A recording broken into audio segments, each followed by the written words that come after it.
We should be able to cover this in 1 hour or less than that. All right, so let me share my screen. I create a quick presentation here, but I like to show examples, so I'm going to be, walking through some examples as well. Or can you guys see my screen? Yes. Okay, cool. Okay, so I know that Rui already introduced me to all of you, but for those of you who don't know me, I have been leading, I have been managing projects for a very long time, but the last several years I have been leading PMOs for mostly for financial institutions. So I led PMOs for banks, for insurance companies, for investment management organizations as well. So project management ops have been my domain for a very long time, and most recently I have been uh, working as a consultant for several other organizations as well, helping clients to really get the value out of the PMO. How they can shift those PMOs from, let's say, from compliance units to more strategic driver units, and that's really what I want to talk about today. I'm good friends with Rui, but I don't know a lot about the project management structures that you guys have at Nate. But hopefully some of those things that I'm going to share today are going to resonate and maybe provoke some thoughts for future enhancements in your project management practice. So I have been working with a number of clients, as I said, and with PMI as well.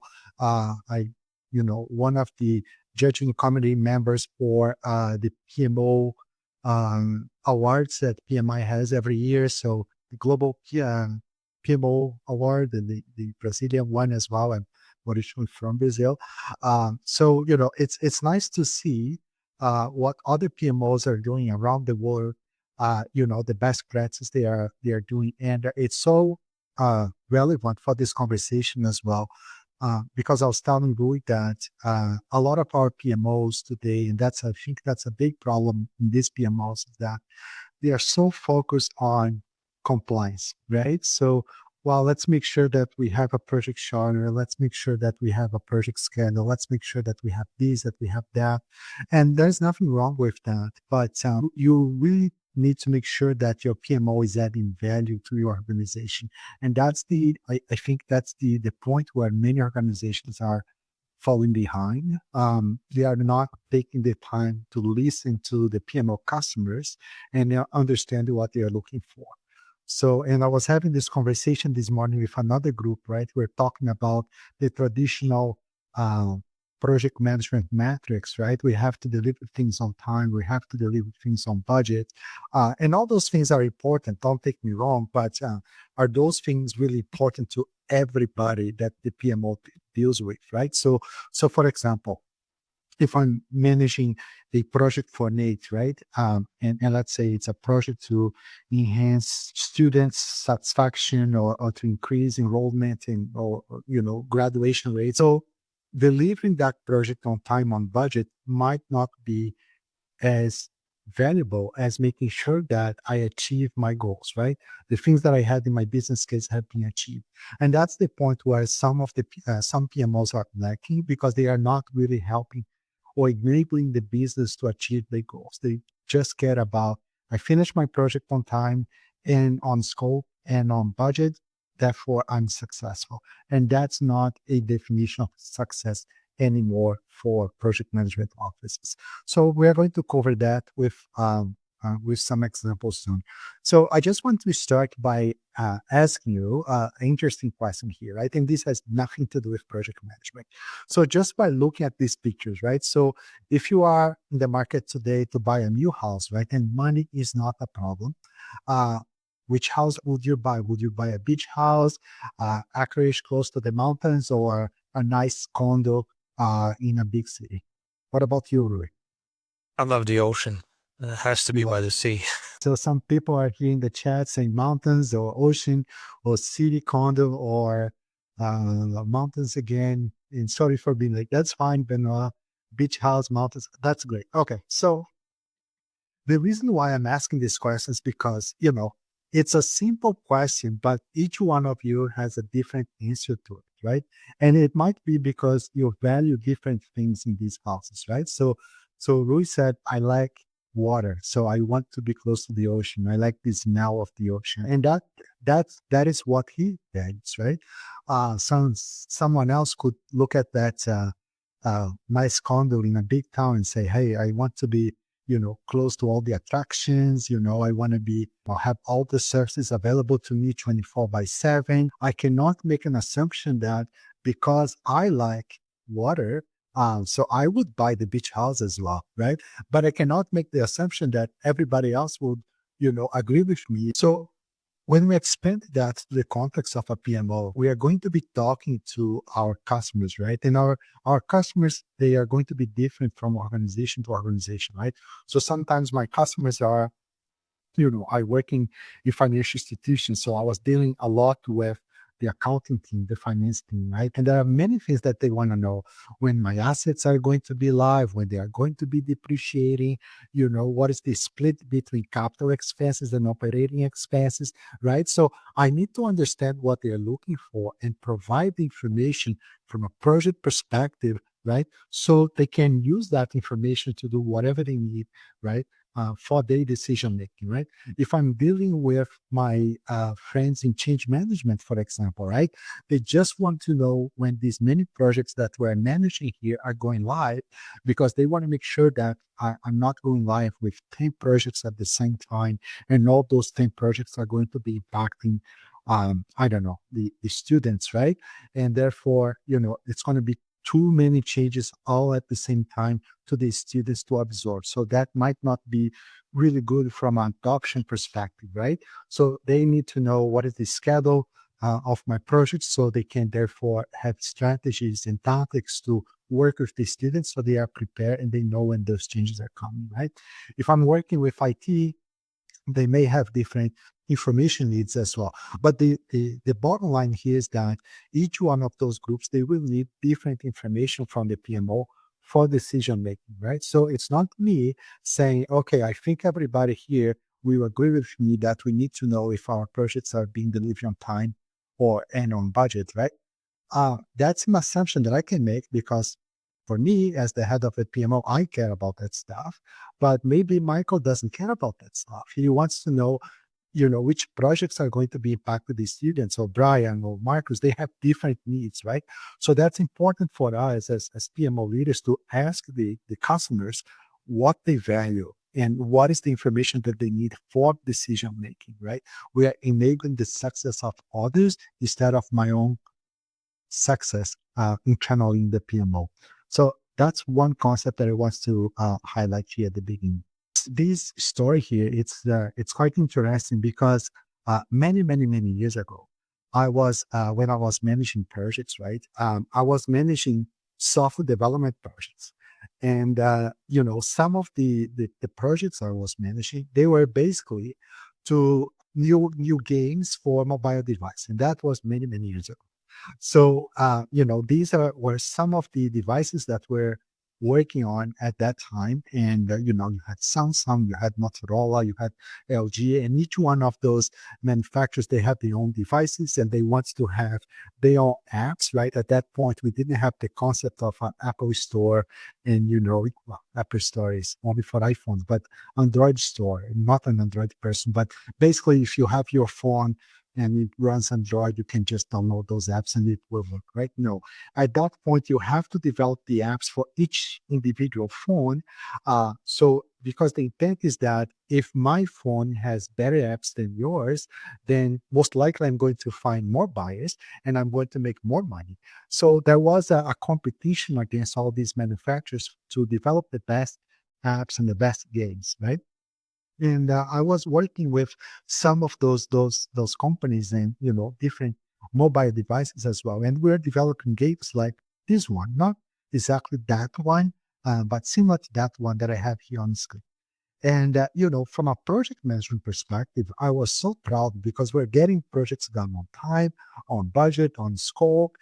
We are testing everything, and really we didn't have that many defects. So everything from a project management playbook was perfect and flawless. But then when we were, basically talking to our end users and say, hey, play this game and tell me what you think. And the feedback we're getting was, yeah, it looks good, but it's kind of boring, right? So that was such an interesting feedback because at the end of the day, the end users, they don't care that I'm getting my projects done on time, on budget, on scope, with no defects. They want to have a fun game so they can buy that phone and continue playing that game.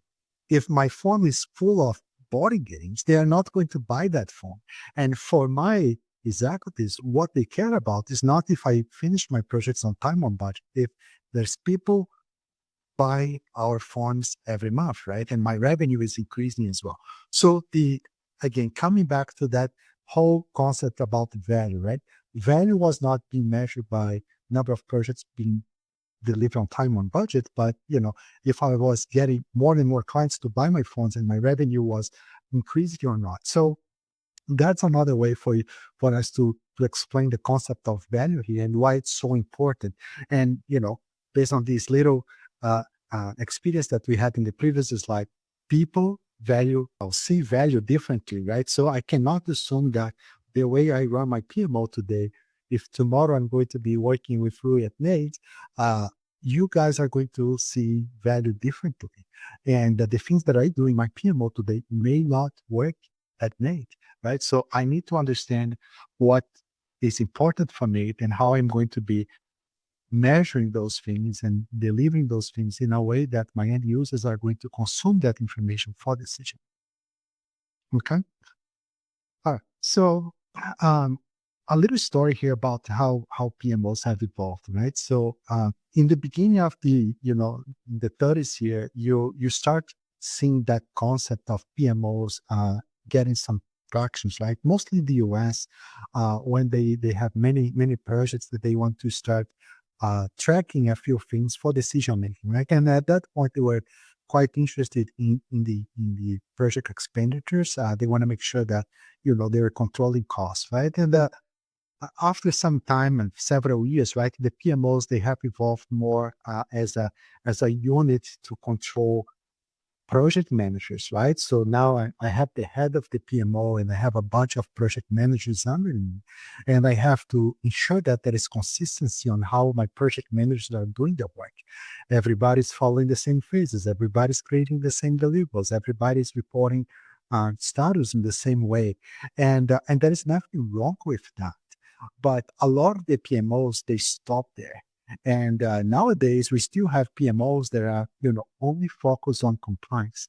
And really, compliance is not a measure of success for many people. And so if I say to Rui, my project was great success here. I create every single deliverable of your project management methodology. I got all the sign-offs and everything, so I'm good, right? And yeah, that might be good from a PMO perspective, but Michael, who is my project sponsor, doesn't care about that. He wants to know if I delivered my project and that project is achieving the business case that he had in mind when he pitched that business case to the other executives and get funds to proceed with the business case. So I think that's why so many PMOs are dying today, right? And that's a big problem. We have PMOs in a lot of organizations today, but it's very sad that those PMOs are not staying live for too long, right? Even here in Alberta, right? From time to time, we hear someone say, "Yeah, I got laid off because the PMO was dismantled," right? And I was talking to someone in Ontario who was working in a very large mining company, and they had a very big PMO as well.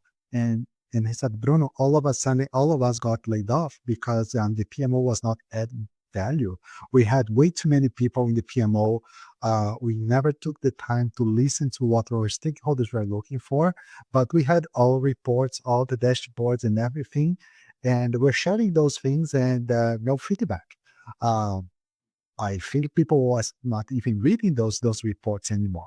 So it's a lot of work for not a lot of value, right? So then I had some stats here, and that's very, very sad to see. But a lot of the PMOs, they don't last longer than 3 years.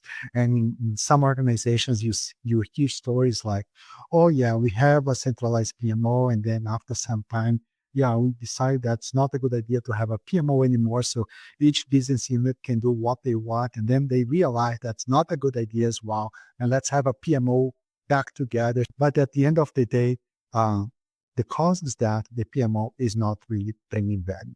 This is a picture from the new Project Management Office Prezi guide that PMI is releasing next week on February 4th. This picture, I'm not going to be walking through every single component of this picture here, but I think this picture is quite powerful because it puts the PMO customer right in the middle, right? And everything else that the PMO does to decide what's the structure for the PMO, which services the PMO is going to be providing to the organization, how the PMO, the metrics or the SLAs that PMO will be measuring is all about what the customers wants to see, right? And I think that's a very important message to be said. And I hope that the PMOs will be shifting that way as well. But then you see that the PMOs will be shifting from these traditional project delivery metrics that I was talking about on time, on budget, etc., to things that are more business related, right? Did we achieve the ROI for this project, right? That's important. I want to make sure I put a business case together to say that if we do this project, we're going to increase our revenue. Did we achieve the revenue increase that we were aiming for or not? And if we are not, that's fine, but let's learn some lessons from there so we don't continue spending money on things that are not bringing the value that we want as an organization, right? Or a customer impact, strategic alignment, right? But you see that the PMOs will be shifting from this operational focus to be more strategic, right? And they will be delivering, doing more portfolio management and less focus on project management per se.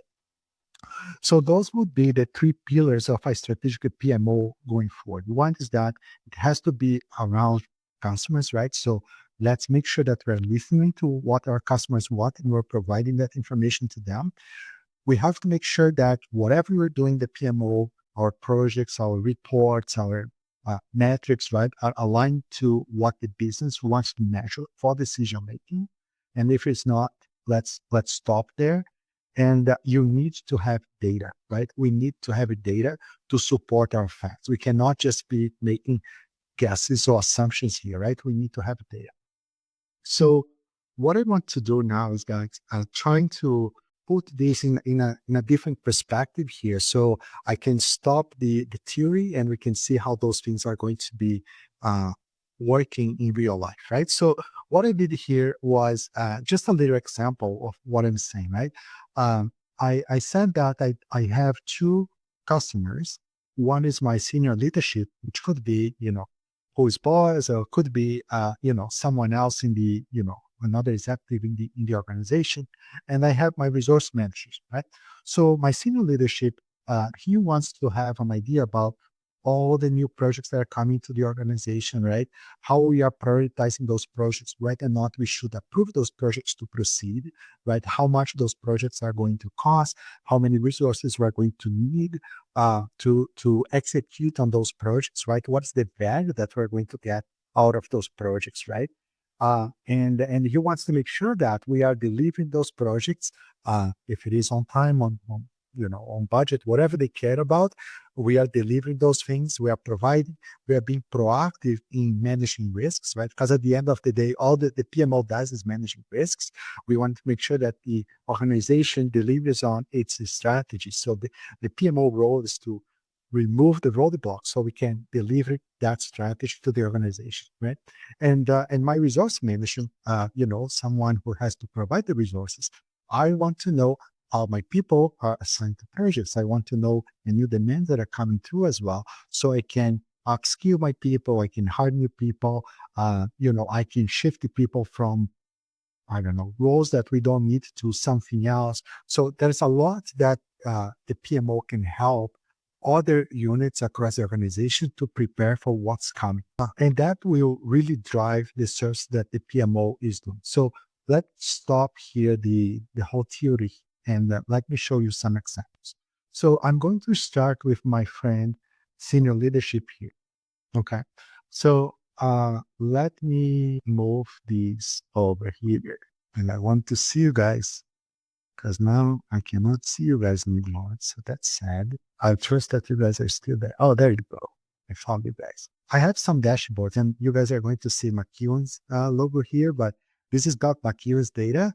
It just happened that I had a similar conversation with McEwen early this week. So I create this for them, but it's not real data. So for my senior leadership, right? So he said that, Bruno, I want to have an idea about all the projects that we're getting, and what is our roadmap of projects for the next 3 years, right? And my function as a PMO is to support the prioritization of those projects, right? So in this example here, what I have is that I have my imperatives for the university, right? These are the things that these actors care about: student success and financial sustainability and digital transformation. And these are the business drivers that I'm going to have for this 2025-2028 period, right? I want to develop personalized learning plans using data analytics and so on and so forth. And this is how I'm going to be measuring each one of those business drivers as well. So this gives me a lot of information because I know what these actives care about. I know how they are going to be measuring this success.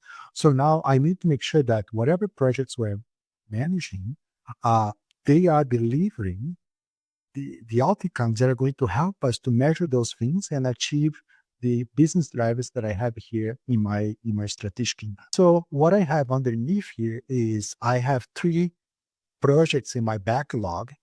2 of them are related to my student success imperative. One of them with financial sustainability.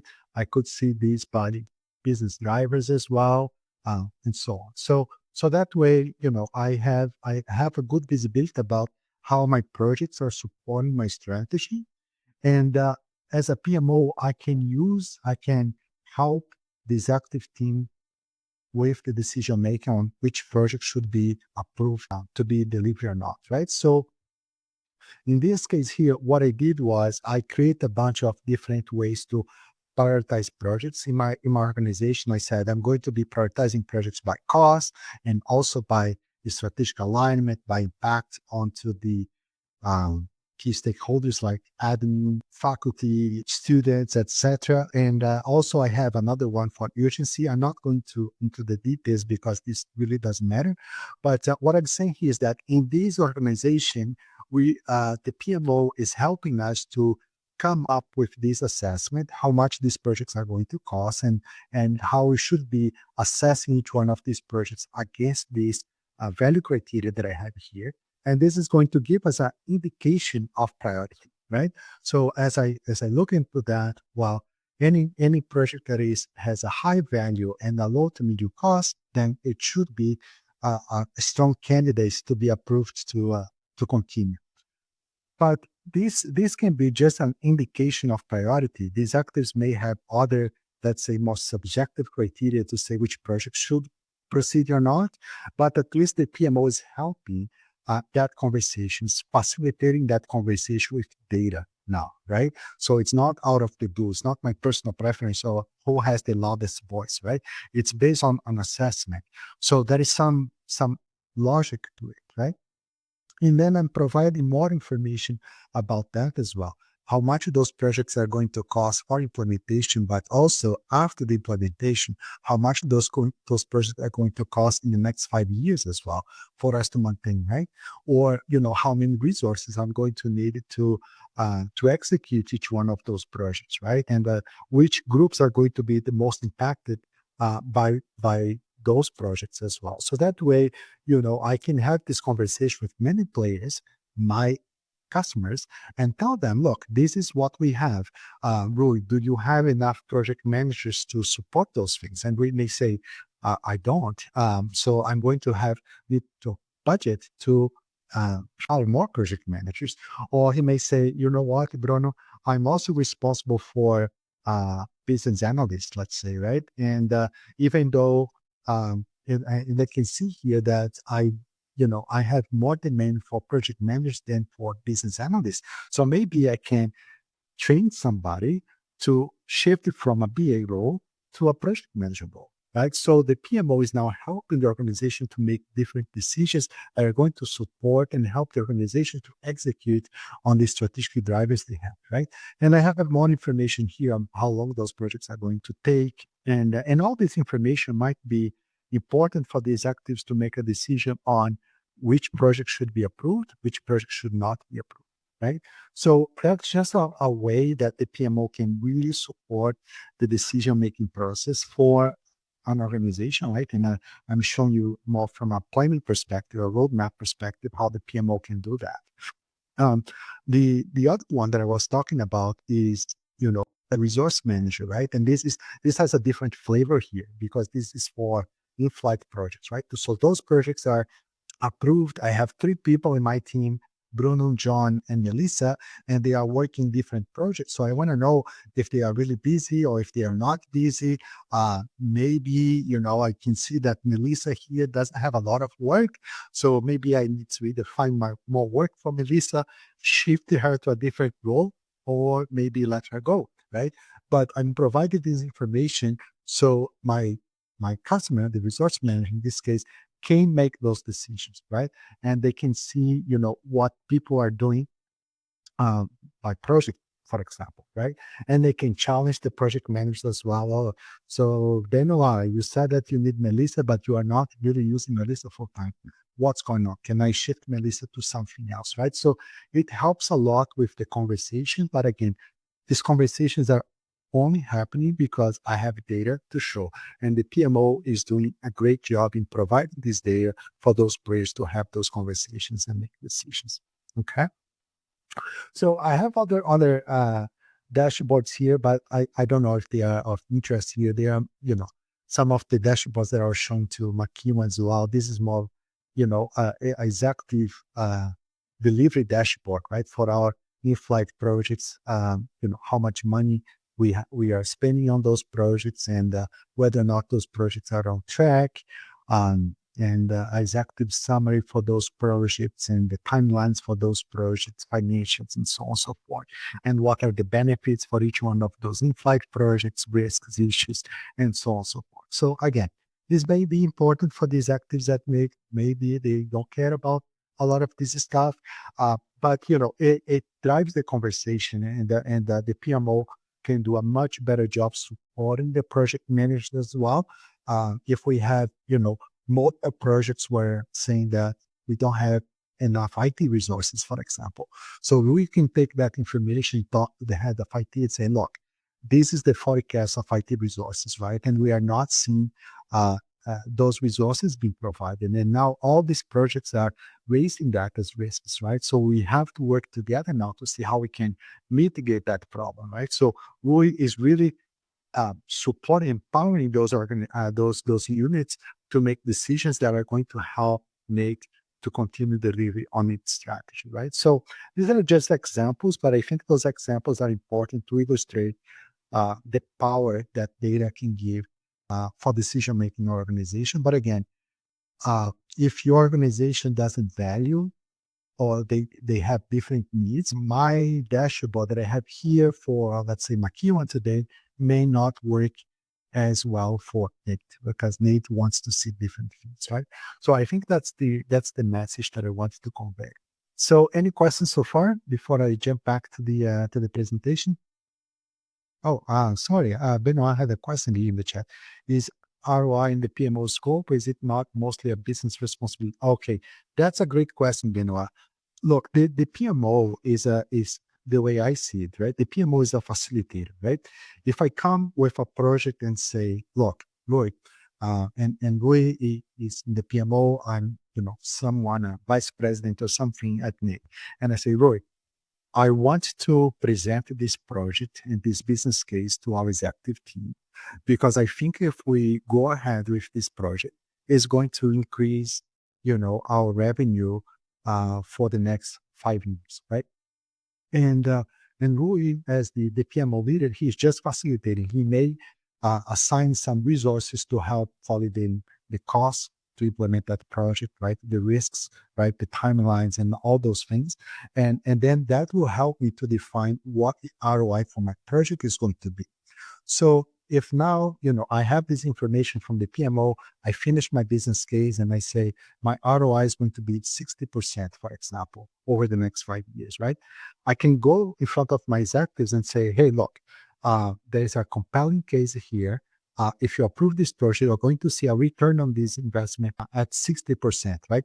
What do you think? They may have other projects and the ROI might be higher than that, and they decide to proceed with those other projects. And that's fine. I'm not going to be upset because I know that there are better projects than mine. But if they approve my project, then it's my responsibility as the one who came up with the idea to prove that we are going to achieve that ROI. And that's another problem that we see in many organizations today, Benoit, where, the project team finished the project, everybody forgets about it, right? Yeah, we finished the project. Nobody's really looking at if the ROI was achieved or not. And it's a missed opportunity because I have worked in a lot of projects like that. We really didn't achieve the ROI. And then Rui is just facilitating. He will come back to me and say, Bruno, look, did you achieve the ROI or not? It's up to me as the one who came up with the idea to justify in front of these actors why we didn't achieve that ROI, right? And what lessons we learned from it. And so we do not repeat that mistake again, right? So in that scenario, the PMO is holding the business accountable for that result, but the PMO cannot be the one responsible for that because the PMO is not the one coming up with all those projects, right? They are just helping, supporting the business to achieve those outcomes. Okay, I hope that makes sense. Okay, so I'm going to jump back here to the presentation right here. So as I said at the beginning, it's very important that our PMOs are less focused on compliance, but the project managers they should be empowered to work, of course, with some guardrails, right, on and tailor the project management methodology to what makes sense to those projects, right? Some projects might follow a more traditional waterfall approach. Some projects might want to follow a more agile approach, and that's fine. I don't want to be spending a lot of my time making sure that, you're following everything that the PM box says, everything that the Scrum says, or whatever methodology you are following. That really doesn't matter for the business, right? But whatever methodology we decide, we have consistent steps, and those steps make sense, and I have a way to report that to my stakeholders, and I have data to support decision making, right?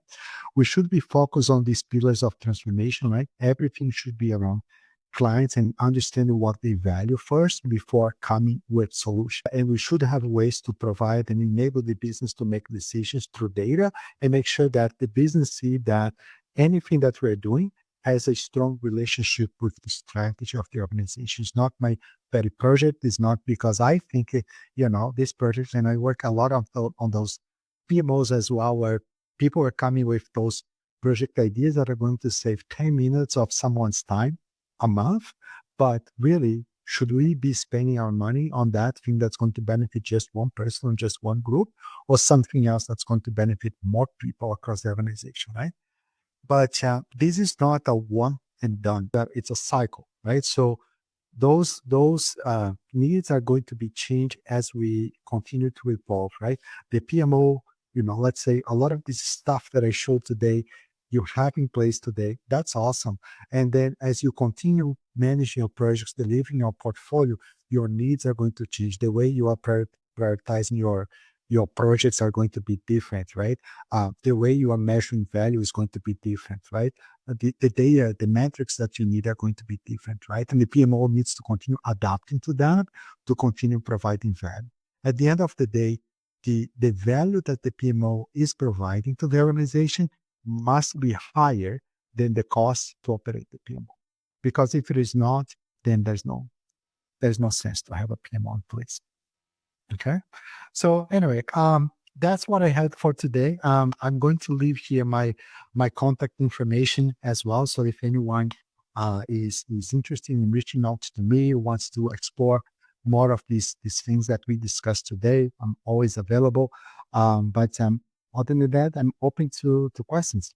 Thank you so much, Bruno. Very informative. You're very knowledgeable, and very much appreciate taking the time here. So I've got a few questions, but I'll open the floor for anyone else first. Okay? I'll ask the first question then. Trends. Let's talk about trends. Where are we going as a PMO in the next 5 years? What do you see? That's a great question, Rui. One thing that we see artificial intelligence everywhere these days, right?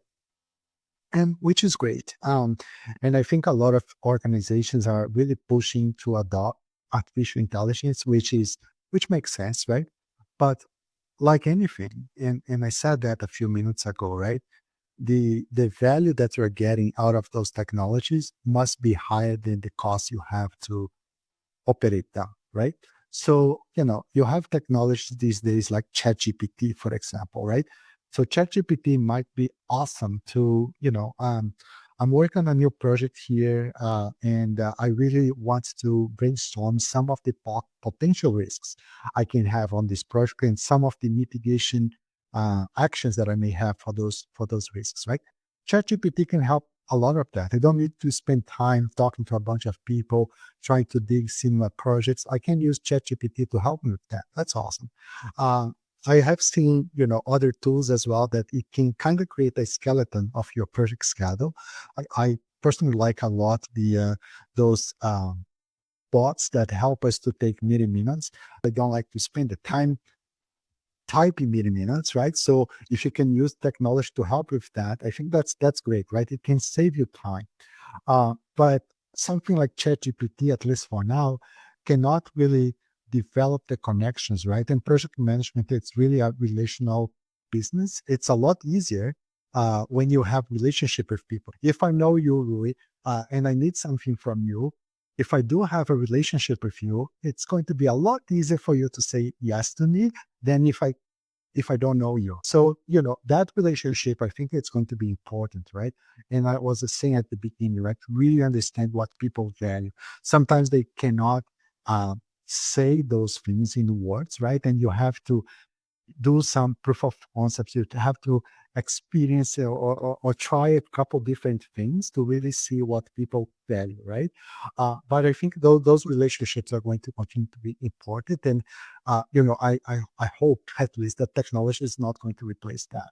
So, coming back to your question, Rui, I think for the next 5 years, right, I really hope that the PMOs are going to be less focused on compliance with processes and more focused on what the organization needs, what our PMO customers are looking for.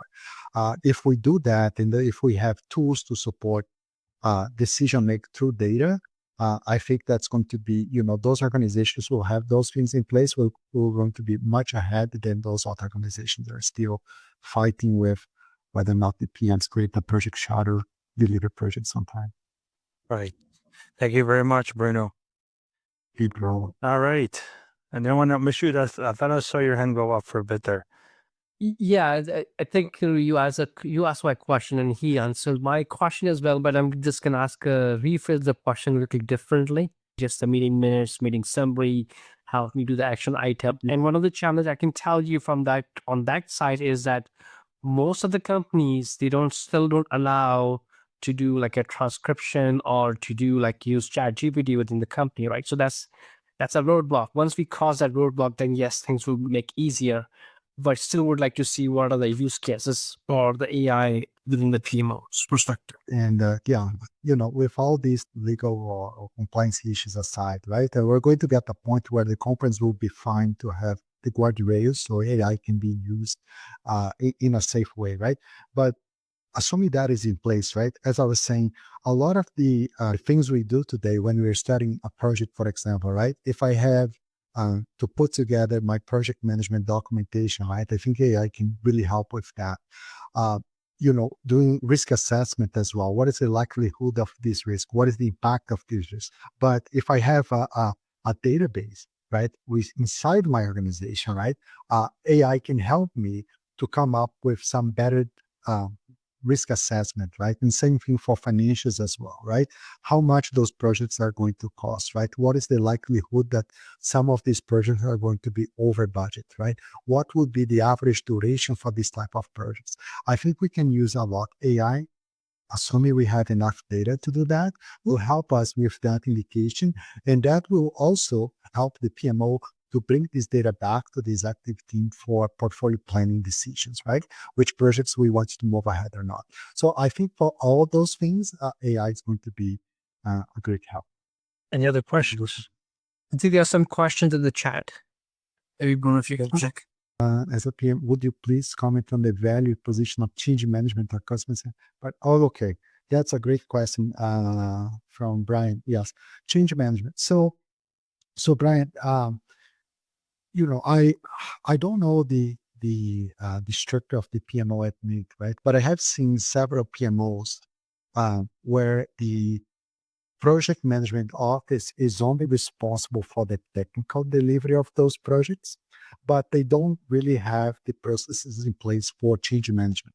And I think that's very dangerous, right? Sometimes we do have a separate organization change management unit that can work in collaboration with the project management team to manage the change aspect of the project, right? How many users are going to be impacted, right? And what are the current state, of our processes today, and what the future state will look like, right? And how we have to help people to transition from this current state to that future state, so they will understand and they will, be less resistant to the future state.